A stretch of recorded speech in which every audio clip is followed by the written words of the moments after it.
Эрүүл мэндийн нууц. Хүний эрүүл мэнд бодлоос шалтгаалдгийг бид сайн ойлгох ёстой. Анагаахын шинжлэх ухаанд бодол, мэдрэмж, хүний биеийн эд, эс, юмс, бүтэлц, үйл ажиллагаанд тодорхой төвшөнд нөлөөллийг тогтоож эхлэдэг байна. Анагаахын салбарт сэтгэл зүйн нөлөөлийн тухай сайн мэддэг юм. Биеинд ямар нэгэн хорт нөлөөгүй жинхэнэ шиг эм зэрэг бүтээгдэхүүнийг сэтгэл зүйн нөлөөлөлд хэрэглэдэг. Өвчтөнд энэ маш сайн нөлөө үзүүлдэг гэд энэ жихрийг өгөхөд жинхэнээс нь нөлөөлөх ёстой гэж тусгай юм. Тэрнээс жилүүгээр үр дүнтэй байдаг тохиолдлууд гардаг. Эдгэрхийн тулд энэс чухал зүйл бол хүний оюун ухаан гэдгийг хэдийнэ тогтооход байна. Ямар нэгэн хүн өвдөд эм хэрэглэлгүй өвчнөгийн шалтгааныг оюун бодлоос олж хана гэж бодож болно.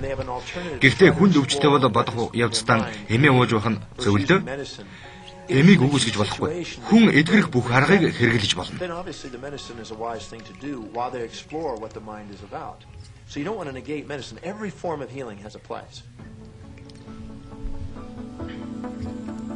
Хорвоо ертөнц чинээлэг амьдралын эрүүл мэнд сайн сайхан бүхнийг сонгодог жишээ.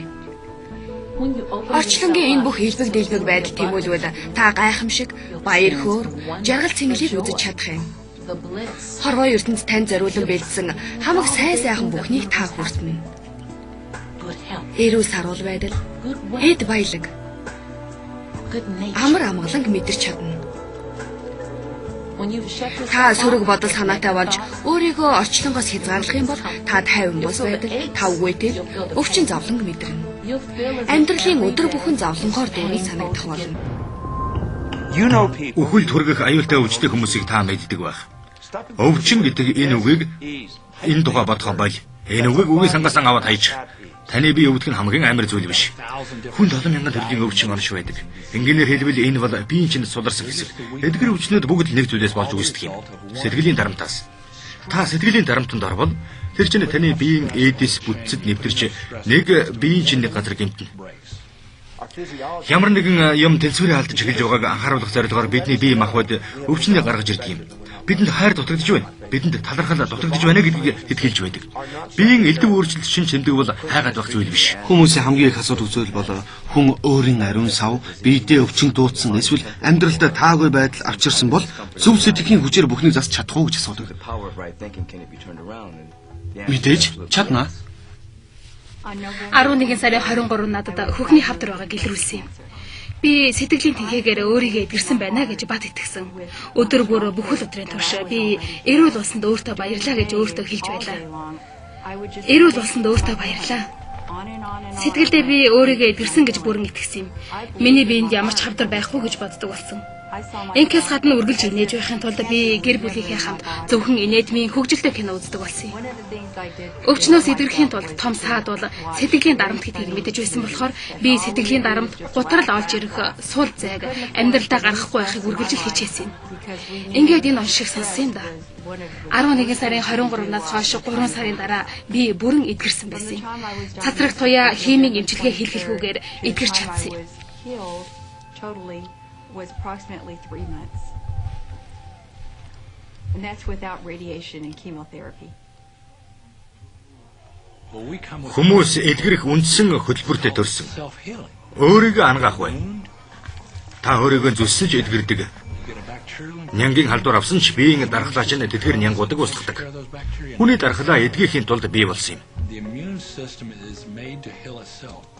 Эрүүл сэтгэл санааны байдалтай биеинд өвчин нэвтэрч чаддаггүй. Та бие агшин бүр олон сая эдисийг хайж, агшин бүрд олон сая эдис бүтдэг гэдгийг анхаар. Үүндээ бидний биеийн тал хэсэг өдөр бүр шинжлэгдэж байдаг юм. Зарим хэсэг нь хэдэн сар, зарим нь хэдэн жилийн дараа өөрчлөгддөг. Хамгийн гол нь хэдэн жилийн дотор бидний бие бүрэн өөрчлөгдөж, цоо шин болж байдаг юм да. Та ямар нэгэн өвчтэй, тэр өвчнөө бодоод л хүмүүст тэрнийхэн тухай ярьдаг бол өвчтэй эдисийг дахин бүтээж байна гэсэн үг. Өөрийгөө цоо эрүүл биетэй гэж бод. Өвчний чинь талаар ямар нэгэн эмчил бодог. Өвчнөөс салах гэж тэмцэж байгаа хоёр хүний тухай бодъё. Нэг нь баяр хөөртэй амьдрахыг сонгосноор боломжоор дүүрэн өөдрөг сэтгэлтэй амьдарч байна. Тэр инээд баяраар бялхах, амьдралдаа талархаж явхад хамаг анхаарлаа хандуулж байна.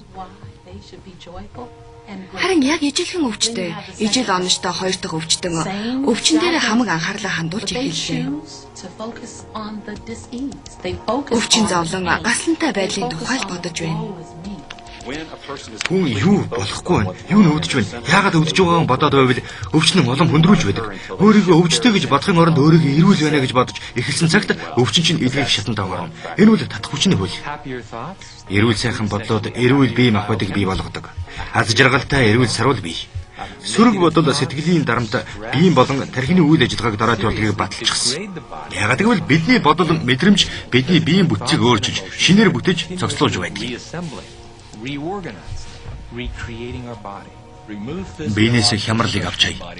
Тэгвэл би хийх ёстой бүхнийг хийх боломжтой болно. Өөрийгөө нэмчилж эхэлнэ. Бөөр эргэн төлжиж, хор тавдар эмчлэгдэж, хараа эргэн сайжирч байсан олон тохиолдлыг би харж байсан. Эмчилгээгүй өвчнийг л сэтгэл санаагаар эмчлэх боломжтой гэдгийг хэлж байгаа юм л. Та өөрийнхөө амьдралыг өөрчилж, өөрийгөө эмчилж чадна.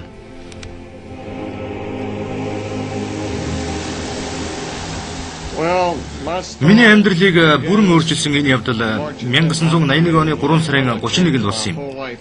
Тэр өдрийг би хэзээ ч мартаж чадахгүй. Би онгоцны суурилд орсон юм л да.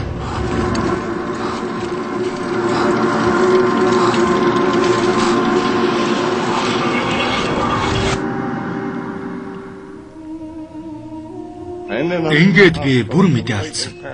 Эмнэлэг твтчихвэлээ. Нуруу нугасны хүн гэмтэлтэй. 1-2 дугаар нугасан гэмтэж гисэн.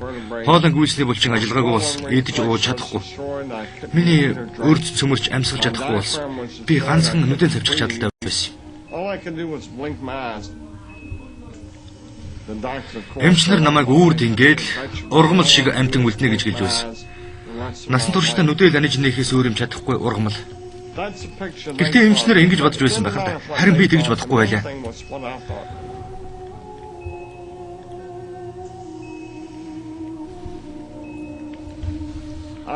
Өөрийгөө эргээд эрүүл болчихсон эмнэлгээс гарч явахыг төсөөлж бодсон юм.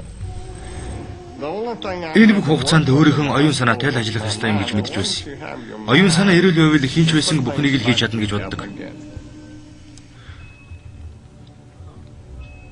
Миний өрц гэмтсэн болохоор эмчнэр намайг амьсгалын гуурсан залгаад би хизээч өөрөө амьсгалж чадахгүй гэж хэлсэн. Гэсэн чи би өөрөө мөрдө хүн амьсгал гэж давтан хэлсээр байлаа.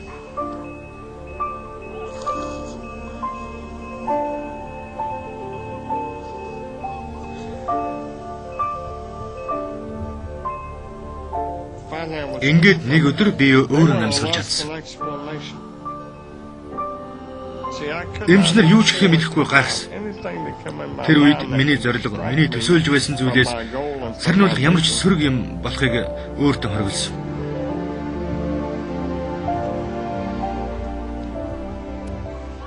Би зулсрын баяраар эмнэлгээс алхаж гарна гэсэн зорилго тавьсан юм.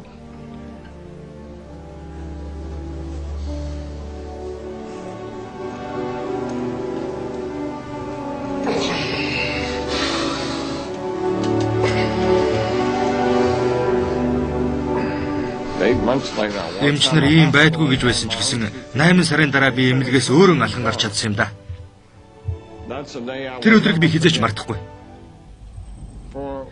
Энэ бүхнийг үзэж сууж байгаа хүмүүст хандаж хэлэхэд би өөрийнхөө амьдралыг одоо дүгнэж, бусад хүмүүст өөрсдөө юу хийж чадахыг нь харуулan дүгнэж 6 үг хэлмээр байна. Хүн юу бодно? Тийм л болно гэж хэлэх гэсэн юм.